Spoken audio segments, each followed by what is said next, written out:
السلام علیکم ناظرین، آپ دیکھ رہے ہیں ENN نیوز۔ خبر شامل کرتے ہیں قصور شہر سے ہمارے نمائندہ تبسم حسین کی۔ Inspector general of police Punjab کی خصوصی ہدایات اور DPO قصور عمران کشور کی زیر نگرانی ضلع بھر میں قبضہ مافیا، رسک گیروں، مجرمان، اشتہاریوں، عدالتی مفروران، ڈاکوؤں سمیت جرائم پیشہ ملزمان کے خلاف ہنگامی بنیادوں پر کریک ڈاؤن جاری ہے۔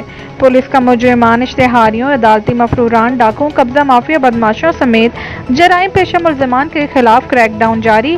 کریک ڈاؤن کے دوران بدنام زمانہ 74 ملزمان کو گرفتار کر لیا گیا۔ IG پنجاب کی خصوصی ہدایات پر سرکل افسران کی سربراہی میں کریک ڈاؤن کیا گیا۔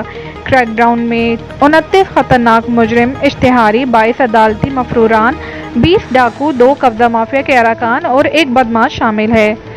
شہریوں کی جان و مال کی حفاظت اور امن و امان کے قیام کو یقینی بنانا اولین ترجیح ہے۔ Inspector general of police Punjab کے ویژن کے مطابق پولیس کرائم کے خاتمے کے لیے دن رات کوشاں ہے۔ بڑی ویلیو ہے ہمارے یہاں پہ۔ یہ جو چائلڈ ابیوز کے